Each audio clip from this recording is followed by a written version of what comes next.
नमस्कार दोस्तों, स्वागत है आप सभी का हमारे आज के इस नई वीडियो में। और आज के इस नई वीडियो में आप सभी छात्र छात्राओं को फिर से एक नई जानकारी, नई अपडेट यहाँ पे हम बताने वाले हैं।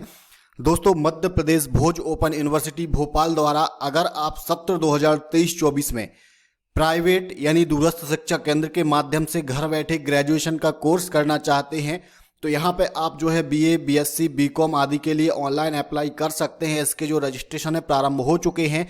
तो आपको जो है रजिस्ट्रेशन कब से कब तक करना है, इसकी पूरी जानकारी यहाँ पे हम बताने वाले हैं। साथ ही आपको कितनी फीस पेमेंट यहाँ पे लगेगी और कहाँ आपका एग्जाम होगा, कहाँ आपका स्टडी सेंटर होगा, ये पूरी जानकारी इस वीडियो में हम बताने वाले हैं। सबसे पहले मुख्य पोर्टल पर चलते हैं और यहाँ पे आपको जानकारी दे दें। हमने जो है पोर्टल ओपन किया हुआ है, एमपी ऑनलाइन का पोर्टल है, भोज ओपन यूनिवर्सिटी मध्य प्रदेश, भोपाल मध्य प्रदेश। तो यहाँ पे हम सर्विस के ऑप्शन पर क्लिक करते हैं। जैसे इस ऑप्शन पर क्लिक करेंगे थोड़ी नीचे चलते हैं, यहाँ पे आप देख पाएंगे जो है एडमिशन फॉर्म का ऑप्शन आ चुका है। तो यहाँ पे admission form UG, PG, diploma certificate session जुलाई 2023। तो यहाँ पे आप देख सकते हैं सबसे पहले नंबर पर apply BA, BSc, BCom first year NEP यानी न्यू एजुकेशन पॉलिसी के हिसाब से आपका फर्स्ट ईयर का जो कोर्स है, न्यू स्टूडेंट जुलाई 2023 सेशन में, जिनके आवेदन 12 जनवरी से 31 जनवरी तक चलने वाले, यानी 12 जनवरी 2024 से आवेदन प्रारंभ हुए हैं और 31 जनवरी 2024 तक ये आवेदन चलने वाले हैं। तो इसके बीच में ही आपका जो है ऑनलाइन आवेदन यहाँ पे हो पाएगा। साथ ही जो छात्र पोस्ट ग्रेजुएशन या फिर बीबीए, बीएससी, आईटी आदि का कोर्स यहाँ पे करना चाहते हैं, किसी भी डिप्लोमा सर्टिफिकेट कोर्स करना चाहते हैं, तो उनकी भी यहाँ पे जो डेट है वो 15 जनवरी तक रखी गई है, क्योंकि इसका जो नोटिफिकेशन है पहले जारी हो गया था और साइट के माध्यम से हमें ये जानकारी नहीं मिल पाई थी। तो यहाँ पे अगर आप ग्रेजुएशन में बीए, बीएससी, बीकॉम को कोर्स करना चाहते हैं तो यहाँ पे आपको इस ऑप्शन पर क्लिक करना है। इस ऑप्शन पर क्लिक करने के बाद जो है हमारा जो फॉर्म है वो पूरी तरह से ओपन हो जाता है। यहाँ पे आपको ये फॉर्म पूरी तरह फिल करना है। फिल करने के बाद की जो प्रोसेस है हम इसे चेक कर लेते हैं। सबसे पहले आपको फीस की जानकारी दे दें। यहाँ पे आपका जो फीस है वो कितना होगा, तो यहाँ पे आप देख सकते हैं स्नातक पाठ्यक्रम, जिसमें बीए कला में स्नातक 12वीं पास उम्मीदवार इसमें आवेदन कर सकते हैं। बीए के लिए 2500 रुपये का शुल्क भुगतान करना है। बीएससी साइंस और मैथ सब्जेक्ट के लिए यहाँ पे आपका 12th पास होना अनिवार्य है और इसमें 2965 रुपये का शुल्क भुगतान आपका लगेगा। बीकॉम वाणिज्य में स्नातक के लिए आपका जो है 12वीं कॉमर्स से होगा, तो यहाँ पे आप एक कोर्स कर सकते हैं जिसमें 2730 रुपये का शुल्क यहाँ पे आपका लगेगा। इसके साथ ही और भी यहाँ पे कोर्स दिए गए हैं जिनकी फीस इस पीडीएफ में दी गई है और इसके हिसाब से आप जो है आवेदन देख सकते। ये जो आपका फीस है ये पर ईयर का फीस है, यानी 1 साल का फीस है। 3 साल का कोर्स है तो इसका जो 3 गुना फीस आपको यहाँ पे लगेगा। तो हर साल आपको ये फीस यहाँ पे लगेगी। इसके बाद ऑनलाइन आवेदन के लिए हम आगे चलते हैं। ऑनलाइन आवेदन कैसे करना है, step by step full process हम यहाँ पे देख लेते हैं। सबसे पहले यहाँ पे हमें कॉलेज और कोर्स का विवरण देना है। तो यहाँ पे सबसे पहले प्रोग्राम सेलेक्ट करना है। आप बीए करना चाहते हैं, बीएससी करना चाहते हैं, बीकॉम करना चाहते हैं। एग्जाम्पल के लिए आप यहाँ पे जैसे कि बीए करना चाहते हैं तो हम बीए के ऑप्शन पर क्लिक करेंगे। इसके बाद यहाँ पे जो है आपको ब्रांच सेलेक्ट करना है। हम यहाँ पे आर्ट आएगा, आर्ट सेलेक्ट करेंगे। इसके बाद यहाँ पे जो है प्रोग्राम आपका किस योग्यता से है, 12th, तो यहाँ पे 12th सेलेक्ट करेंगे। इसके बाद यहाँ पे आपका जो सेंटर है, यानी आपको यहाँ पे डिस्ट्रिक्ट सेलेक्ट करना है, जिस डिस्ट्रिक्ट में आप कॉलेज लेना चाहते हैं, एग्जाम देना चाहते हैं। तो यहाँ पे इतने डिस्ट्रिक्ट यहाँ पे आ रहे हैं, इनमें से जो भी आपके पास हो उसे आपको सिलेक्ट कर लेना है। एग्जाम्पल के लिए हम सागर सेलेक्ट करते हैं।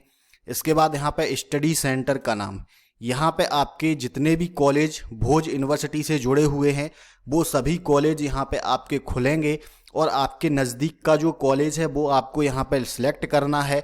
और सिलेक्ट करने के बाद जो ये कॉलेज आप जो ये सेंटर सेलेक्ट करेंगे, इसी सेंटर में आपका जो है एग्ज़ाम होगा। इसी सेंटर में आप जो ये फॉर्म फिल करेंगे, इसके समस्त डॉक्यूमेंट आपको इसी सेंटर में जमा करने हैं और बाकी की जो जानकारी है आपको इसी सेंटर पर मिलेगी। तो यहाँ पे ये जो सेंटर है आपको बहुत ध्यान से जो है भरना है। तो स्टडी सेंटर के लिए आप देख सकते हैं कॉलेजों के नाम आ चुके हैं। यहाँ पे प्रायः सभी कॉलेजों के नाम हैं जिन कॉलेज में आप जो है अपना फॉर्म फिल करना चाहते हैं। और यहाँ पे इन कॉलेजों में से जिस भी कॉलेज में आप फॉर्म फिल करना चाहते हो उस कॉलेज में फॉर्म फिल कर सकते हैं। ये आपके एग्ज़ाम सेंटर हैं, यहीं पे आपका जो है एग्ज़ाम होगा। तो यहाँ पे हम कोई एक कॉलेज सेलेक्ट कर लेते हैं। एक कॉलेज सेलेक्ट करने के बाद हमें जो है आगे जो भी हमारी जानकारी होगी हमें इसी कॉलेज से मिलेगी। इसके बाद यहाँ पे आपको इस ऑप्शन में जो है नो कर देना है। इसके बाद यहाँ पे हमें सब्जेक्ट सिलेक्ट करना है। सब्जेक्ट में आप यहाँ से कोई 3 सब्जेक्ट सिलेक्ट करेंगे जिस सब्जेक्ट में आप एग्ज़ाम देना चाहते हैं। हम एग्जाम्पल के लिए सबसे पहले पॉलिटिकल साइंस लेना चाहते हैं। दूसरा हमारा जो सब्जेक्ट है वो हम यहाँ पे देख लेते हैं, जैसे कि हिंदी। तीसरा हमारा जो सब्जेक्ट है वो हम यहाँ पे सिलेक्ट कर लेंगे, जो भी हमें यहाँ पे जैसे कि हम सोशियोलॉजी लेना चाहते हैं, म्यूजिक लेना चाहते हैं, हिस्ट्री लेना चाहते हैं, हिंदी लेना चाहते, जो भी लेना चाहते हैं। जैसे कि हम एग्जाम्पल के लिए हिस्ट्री ले लेते हैं। यहाँ पे हमने ये 3 सब्जेक्ट सिलेक्ट कर लिए, फर्स्ट, सेकंड और थर्ड। ये 3 सब्जेक्ट सभी के लिए कंपलसरी हैं और ये आपके मुख्य सब्जेक्ट होंगे। इसके बाद थोड़ा सा यहाँ पे प्रोसेस चल रहा है और हम आगे की जानकारी देख लेते हैं। इसके बाद हमें यहाँ पे योग्यता का विवरण देना है। योग्यता के विवरण में आपको जो है एग्जाम पासिंग ईयर, एग्जाम पास में आपको जो है आप ग्रेजुएशन कर रहे हैं तो आपको यहाँ पे 12th का इन्फॉर्मेशन फिल करेंगे। यहाँ पे हम 12th क्लास लिखेंगे। 12th क्लास लिखने के बाद हम आगे चलते हैं। यहाँ पे हमें सबसे पहले सिलेक्ट बोर्ड सिलेक्ट करना है, यानी जिस बोर्ड से आपने कक्षा 12वीं पास किया है। तो अगर आप यहाँ पे मध्य प्रदेश बोर्ड सिलेक्ट करते हैं यानी MP बोर्ड सिलेक्ट करेंगे तो यहाँ पे आप रोल नंबर और वर्ष डालेंगे, पासिंग वर्ष डालेंगे तो आपको वेरीफाई करने के लिए आएगा और आपका जो नाम है और जो अदर इन्फॉर्मेशन है वो ऑटोमेटिक आ जाएगी। लेकिन आप इनमें से कोई और जो बोर्ड है वो सिलेक्ट करेंगे, यानी जैसे कि हम एग्जाम्पल के लिए कोई और यहाँ पे जानकारी बता दें, जैसे कि हम national open school Delhi select कर लेते हैं एग्जाम्पल के लिए। तो इस टाइप से आपको यहाँ पे कक्षा 12वीं का रोल नंबर लिखना है। हम यहाँ पे कक्षा 12वीं का रोल नंबर लिख लेते हैं। या फिर आप जो भी यहाँ पे अदर बोर्ड लिखना चाहें, जैसे कि आपने जिस भी बोर्ड से कक्षा 12वीं पास किया है वो बोर्ड आपको यहाँ पे लिख लेना है। तो यहाँ पे हम ये इन्फॉर्मेशन भर लेते हैं, जैसे कि हम यहाँ पे अपना जो रोल नंबर है वो लिख देंगे। इसके बाद यहाँ पे हमने किस वर्ष में पास किया है वो हमें यहाँ पे टाइप करना है। तो यहाँ पे जो हमारा वर्ष है वो हम लिख देंगे, एग्जाम्पल के लिए 2023 या फिर हम 2022 लिख देंगे। जो भी हमारा एग्जाम वर्ष है वो हम यहाँ पे टाइप करेंगे। थोड़ा सा हमारा जो है प्रोसेस चलेगा। इसके बाद यहाँ पे आपका स्ट्रीम आपको सिलेक्ट करने के लिए बोला जाएगा। तो यहाँ पे स्ट्रीम में आपको सब्जेक्ट सेलेक्ट करना है, किस सब्जेक्ट से आपने कक्षा 12वीं पास किया है। तो यहाँ पे इतने सब्जेक्ट हैं। एग्जाम्पल के लिए हमने BSc किया था मैथ से, हम साइंस जो है स्ट्रीम सेलेक्ट कर लेते हैं। तो यहाँ पे हमने ये सिलेक्ट कर लिया। इसके बाद हमें यहाँ पे कितने नंबर का हमारा एग्जाम हुआ था, टोटल 500 का, और मिले कितने थे वो आपको यहाँ पे लिखना है। तो हम यहाँ पे 354 लिख देते हैं। एग्जाम्पल के लिए न्यू एनरोलमेंट है, यहाँ पे UG आ रहा है। इसके बाद आपको क्या करना है, यहाँ पे ये ऑप्शन है इसे हम यस कर देते हैं या फिर आप इसे नो कर देते हैं। इसमें क्या है, जो आप सेल्फ से जो है पढ़ाई करेंगे, सेल्फ खुद से जो है लेकर पढ़ाई करेंगे तो यहाँ पे यस कर देते हैं, अन्यथा हम इसे नो भी कर देते हैं तो कोई प्रॉब्लम नहीं। इसके बाद एडमिशन में आप देख सकते हैं डिस्टेंट मोड रेगुलर आ रहा है, यानी आपका ये प्राइवेट एडमिशन है। इसके बाद आपका डिजिटल लॉकर है तो आप ABC ID बनाकर यहाँ पे टाइप कर सकते हैं, अन्यथा इसे छोड़ सकते हैं। इसके बाद यहाँ पे मीडियम सेलेक्ट करना है। मीडियम में इंग्लिश और हिंदी मीडियम दोनों हैं। आप जिस भी मीडियम से एग्जाम देना चाहते हैं वो सिलेक्ट कर सकते हैं। हम हिंदी सिलेक्ट करते हैं। इसके बाद आगे चलते हैं। यहाँ पे हमें व्यक्तिगत विवरण है। व्यक्तिगत विवरण में आपका जो है स्टूडेंट है, स्टूडेंट का जो नाम है वो आपको यहाँ पे लिखना है। यहाँ पे स्टूडेंट की जाति लिखनी है, लास्ट नेम में जाति लिखनी है। इसके बाद यहाँ पे स्टूडेंट का नाम जो है हिंदी में टाइप करना है। इसके बाद यहाँ पे डेट ऑफ बर्थ लिखना है। इसके बाद यहाँ पे जेंडर में मेल फीमेल जो भी है आप सिलेक्ट कर सकते हैं। इसके बाद यहाँ पे आपको वैवाहिक स्थिति में मैरिड अनमैरिड जो भी है सिलेक्ट करना है। तो ये इन्फॉर्मेशन यहाँ पे हम फिल कर लेते हैं। इसके बाद थोड़ा आगे चलते हैं। यहाँ पे आपको फादर्स नेम यानी पिता का नाम लिखना है। यहाँ पे मदर्स नेम यानी माता का नाम लिखना है। इसके बाद यहाँ पे कैटेगरी में आपको जो है SC ST OBC जनरल जिस कैटेगरी से आते हैं वो सिलेक्ट कर लेना है। ये इन्फॉर्मेशन फिल करने के बाद हम आगे चलते हैं। यहाँ पे हमें नेशनलिटी में सबसे पहले इंडिया सेलेक्ट करना है। इसके बाद यहाँ पे अगर आप किसी प्रकार से विकलांग हैं तो इस ऑप्शन में यस करना है, अन्यथा हम इसे नो कर देते हैं। इसके बाद फिर से हम आगे चलेंगे और यहाँ पे आपको धर्म सेलेक्ट करना है, जो भी आपका धर्म है।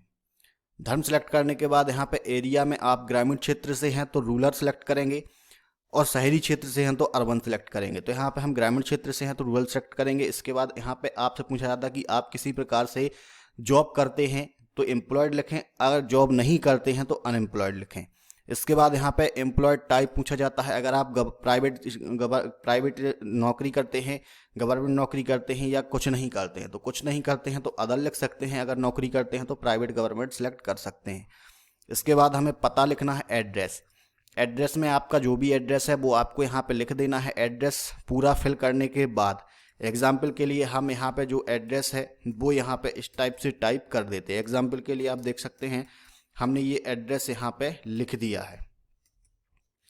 तो ये एड्रेस यहाँ पे जैसे ही हम लिख देते हैं, इसके बाद हमें जो है परमानेंट एड्रेस भी यहाँ पे है, तो हम इस कॉपी के ऑप्शन पर क्लिक करेंगे तो यहाँ पे ऑटोमेटिक जानकारी जो है फिल हो जाएगी। यहाँ पे आप देख सकते हैं यह जानकारी ऑटोमेटिक फिल हो जाएगी। तो इस टाइप से जो है आप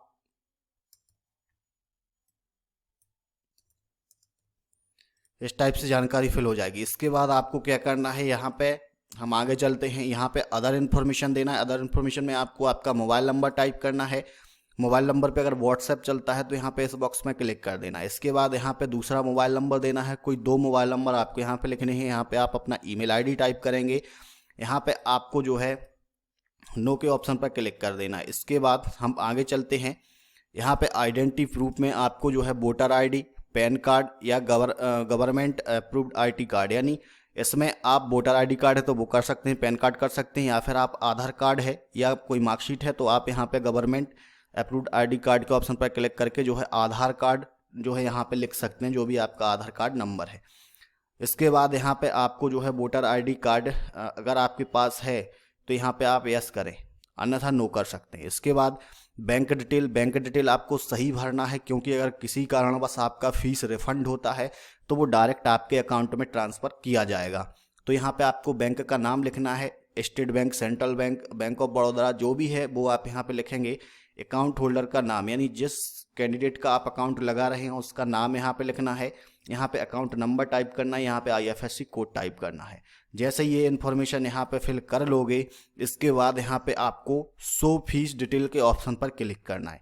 जैसे ही शो फीस डिटेल के ऑप्शन पर क्लिक करेंगे आपको आपकी फीस देखने को मिल जाएगी। यहाँ पे आप देख सकते हैं आपका 2500 रुपये यहाँ पे शुल्क है, 150 रुपये रजिस्ट्रेशन फीस है, 56 रुपये यहाँ पे आपका पोर्टल फीस है। टोटल यहाँ पे 2706 रुपये का शुल्क भुगतान आपको यहाँ पे करना है BA के लिए, और BSc के लिए भी यहाँ पे जो है हम फीस पेमेंट आपको बता चुके हैं। इसके बाद यहाँ पे आपको डेट ऑफ बर्थ प्रूफ के ऑप्शन में क्लिक करना है, 12th की मार्कशीट के ऑप्शन पर क्लिक करना है। इसके बाद आप निवास प्रमाण पत्र लगाएंगे तो इस ऑप्शन पर क्लिक करना है, जाति प्रमाण पत्र लगाएंगे तो इस ऑप्शन पर क्लिक करना है। ये चारों ऑप्शन हम क्लिक कर लेते हैं, आपके पास जो है उस पर क्लिक करें। इसके बाद यहाँ पे हमें फ़ोटो अपलोड करना है, तो अपलोड इमेज के ऑप्शन पर क्लिक करेंगे और फोटो और सिग्नेचर आपको साथ में स्कैन करना है। एग्जाम्पल के लिए तो यहाँ पे जो फोटो और सिग्नेचर है आपको एक साथ लिखना है, यानी आपको जो है फोटो, यहाँ पे आप जो फोटो है अपना फोटो एक पेज पर लगाएंगे, उसके नीचे आपको एक बॉक्स में यहाँ पे सिग्नेचर करना है, और ये दोनों आपको यहाँ पे स्कैन करके क्रॉप करना है। ये दोनों चीज़ें आपकी समान होनी चाहिए, यानी ऊपर आपका फोटो होगा, नीचे आपके सिग्नेचर होंगे, ये दोनों चीज़ें आपकी समान होनी चाहिए। इसके बाद यहाँ पे आप अपलोड करेंगे। जैसे ही आप अपलोड के ऑप्शन पर क्लिक करेंगे यहाँ पे फ़ोटो अपलोड के लिए आएगा, फ़ोटो अपलोड करेंगे, क्रॉप करेंगे तो यहाँ पे आपका फ़ोटो आपको देखने को मिल जाएगा। इसके बाद हम आगे चलते हैं। यहाँ पे हमें मार्कशीट अटैच करनी है। मार्कशीट में आपने कक्षा 12वीं की जो मार्कशीट है वो यहाँ पे आपको स्कैन करनी है, जो कि आप JPG फॉर्मेट में स्कैन करेंगे 200 KB से कम में। तो यहाँ पे आप अपनी कक्षा 12वीं की अंतिम अंक सूची को स्कैन करें, यानी कक्षा 12वीं की जो मार्कशीट है आपको उसे JPG फॉर्मेट में अपलोड करना है। तो यहाँ पे जैसे ही आप कक्षा 12वीं की मार्कशीट के ऑप्शन पर क्लिक करेंगे, यहाँ पे इस टाइप से आपके सामने ओपन होगा। यहाँ पे जो भी आपकी मार्कशीट है वो आपको यहाँ पे स्कैन कर देनी है। मार्कशीट स्कैन करने के बाद आपको इस बॉक्स पर क्लिक करना है। इसके बाद कुछ बात यहाँ पे आपको ध्यान देना है। यहाँ पे आपको ध्यान देना है, यहाँ पे पूछा गया है कि इस ऑनलाइन प्रवेश आवेदन पत्र के साथ जो आपने अंक सूची और जो दस्तावेज संलग्न किए हैं, जैसे कि जाति प्रमाण पत्र, निवास प्रमाण पत्र, मार्कशीट, 10वीं की मार्कशीट, वो सभी डॉक्यूमेंट्स, आधार कार्ड, वो सभी डॉक्यूमेंट्स आपको जो यहाँ पे लगाना है। और जो आपने अध्ययन केंद्र सिलेक्ट किया है, ऊपर जो आपने अध्ययन केंद्र परीक्षा सेंटर सिलेक्ट किया है, उस अध्ययन केंद्र में 3 प्रतियों में आपको जो है फॉर्म जमा करना है। यहाँ पे देख सकते हैं 3 प्रतियों में जमा करने पर ही प्रवेश हेतु मान्य होगा। अगर आप जो ये फॉर्म फिल करेंगे, ये फॉर्म आपका, और इसके बाद जो समस्त डॉक्यूमेंट की 3 कॉपी आपको बनाना है, 3 फोटो कॉपी बनाना है, उसमें से 4 बनाना है, एक आप रख लेंगे। 3 फोटो कॉपी उसकी आपको जो है उस अध्ययन केंद्र में जमा करना है। जैसे ही आप अध्ययन केंद्र में जमा करेंगे तब आपका जो आवेदन है वो सफलतापूर्वक सबमिट माना जाएगा। इसके बाद कैप्चा कोड लिखना है और सबमिट बटन के ऑप्शन पर क्लिक करना है। आपका आवेदन सफलतापूर्वक सबमिट हो जाता है। इसके बाद